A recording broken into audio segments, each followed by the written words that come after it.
we're pretty much mid-July right now. You know, peak season salmon fishing right off Toronto. Toronto's a big city, 3-4 million people living around, in and around the city, and we have really untapped fishing, salmon fishing, right off the main city. As you see in some of the pictures today and video, that we caught some nice fish. You don't have to go far. You're about a half a mile, mile and a half offshore. Real easy fishing. Lots of ramps to use, and if you've got the right bait, the right colors, you're gonna hook up real easy. Got one right away in the morning. See if I can get my first fish from the other side of Lake Ontario.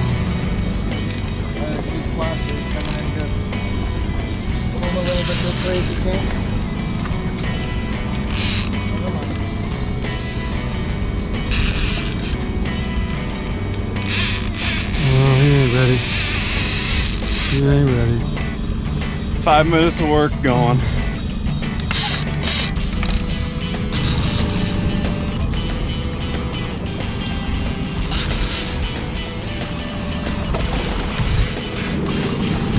Boy, not ready.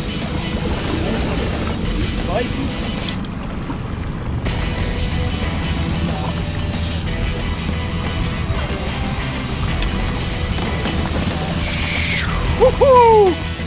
Booyah! Right away in the morning. Let's keep getting them. Woo! Woohoo! Got my first king on the other side of Lake Ontario. Something I've been wanting to do for a long time. Got Toronto in the back. Nice one right in the morning. We're gonna keep going. On Lake Ontario, we have a lot of different time of year presentations. So in the springtime, I'll be running a little bit more of spoons, some crankbaits. Obviously, I'll be putting some of Mike's lunker lotion on.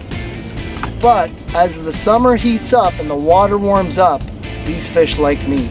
We use a lot of BC herring strips, some anchovies as well. Obviously all brined, colored up. They work phenomenal. A lot of times at this time of the year in July, what I'll do is not put spoons out. I'm targeting big fish. Whew. Got another one locked up. What's funny is Chris told me to go to bed early last night. I'm like, well, why? Why? I'm not even tired. Now I see why. Skipping the workout tonight. What's even better is this man put out 4 spoons and 2 bait, and that's the 3rd one in a row in bait. And we didn't think the bait was going to get hit way out here, but it's proven to be the hot ticket right now. That's what they want. Feed them what they want, man. Don't be stubborn. Give them what they want. Looks like it's getting pretty close. Last one made 3 runs. This one made probably a good 5 or 6. It really wants to tire me out. That ain't gonna happen. Have you seen it yet, Greg? I've seen it. It's a good one.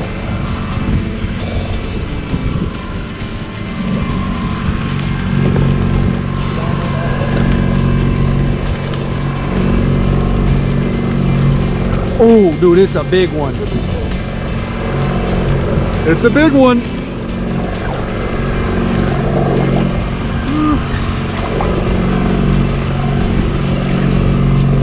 Holy, yes, get in the net, buddy.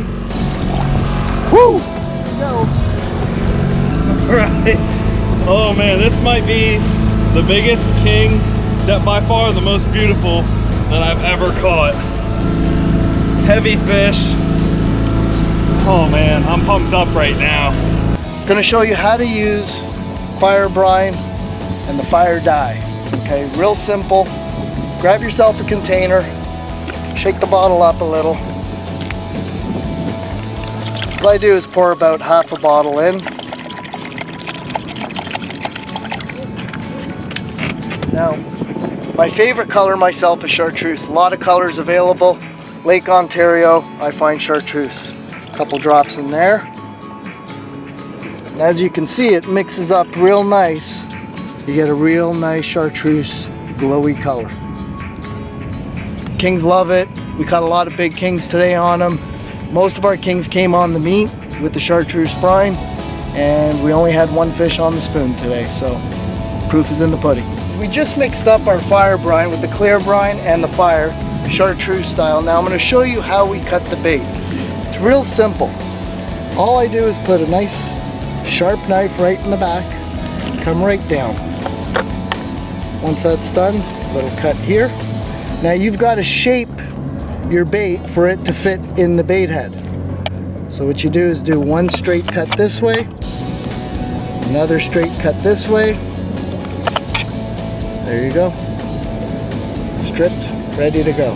So I've now cut my strip, guys, and what I'm gonna do is put it in the brine. As you noticed, I only put a couple drops. This is a very concentrated brine, and I don't want it too yellow, so we just put a couple drops in.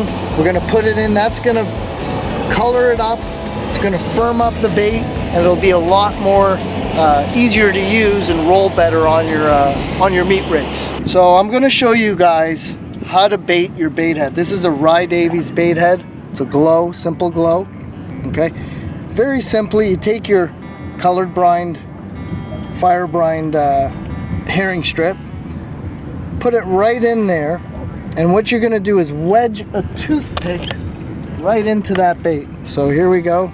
We're gonna wedge it right in, break it off nice and even, and as you can see, bait is ready to roll. Beautiful color on it, good shape. Salmon love it. Another fish on. This one's given me a couple runs.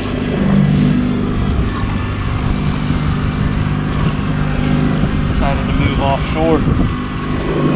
Seems that was the ticket.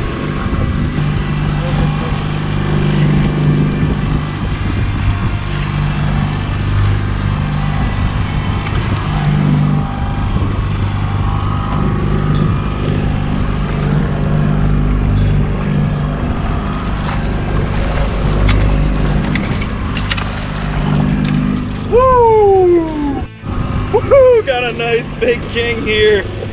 Check out the colors on it. Nice fresh looking fish. Gave up one heck of a fight. So out here on Lake Ontario, we have mainly three presentations that we provide for the fish. One is off downriggers using mono line. Okay, that's a Shimano Dakota reel with a Telora rod. Okay, what we do is usually mono, 20 to 30 pound test on most of our rigger rods. One of the other presentations that's one of my favorites is a wire dipsy rod. Okay, so that is 7-strand wire rod, wire line on there. This rod has special roller guides, AFTCO roller guides. That way the wire will not curl into a rivet. Very important to use the roller guides on this presentation. These we set up with dipsy divers. Okay, dipsy divers are very simple deep diving crankbaits, basically, that'll take you down to different depths. It's got a release system on it, so once the fish hits, it releases, and you can fight the fish, not the dipsy diver. These are the long rods. Okay, this one right here is a 400 copper. Okay, so that is copper line. Copper sinks approximately 22 feet per 100 that you let out.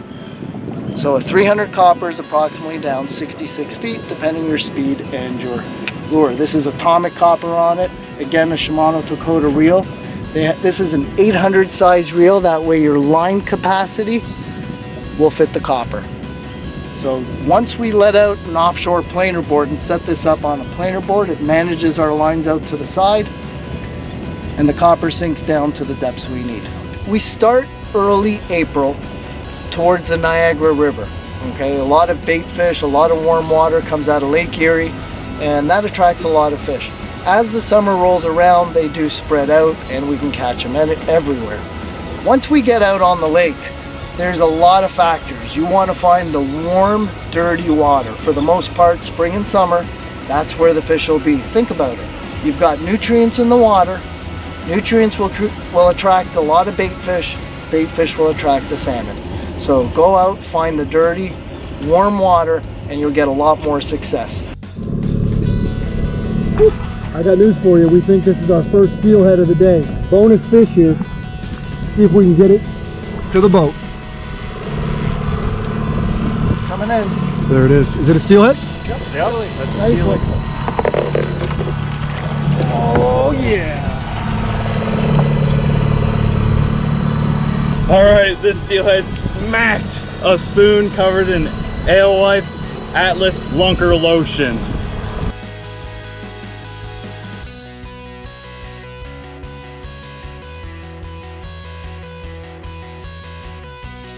Today's episode of Pautzke Outdoors comes to you from the GTA. We're back in Toronto doing a little salmon fishing on Lake Ontario. This is the first time we've ever fished with Greg Amiel, and to be honest, one of the most professional guys we've ever fished with, and boy does he know his stuff. Now, we started the day on Lake Ontario watching the sunrise. It was an incredible sunrise, you know, and it was a little choppy out here. They expected higher winds, and all of a sudden, you know, things kind of settled out a little bit later in the day, and we were able to actually fish two areas. We started early in the morning, only about a half mile off the shore, and we trolled basically fire brine herring with chartreuse fire dye in it. What Greg does is he always uses natural fire brine as his base. So he's running meat rigs, he uses natural fire brine, and then whatever color he thinks is going to work that day, he just takes a little bit and squeezes a tiny bit of fire dye in there to turn it that color. Now, he doesn't want it to be overbearing, which is why you see these are slightly chartreuse strips. Now, today he figured chartreuse has been good. Why? He's out here every single day during the summer months, and he knows chartreuse has been producing, so we use these chartreuse baits. Now, as the day went on and it did calm up a little bit, it enabled us to go offshore. So we went offshore to about 450 feet, several miles, probably about 4 or 5 miles offshore. We were still able to see that beautiful Toronto skyline. And here, we switched it up a little bit. We actually put some spoons out there, and we trolled various different spoons coated in Atlas Mike's Alewife Lunker Lotion. We also used those chartreuse bait strips, and to be honest with you, we thought we were going to catch nothing but fish on spoons when we went way out, and we didn't.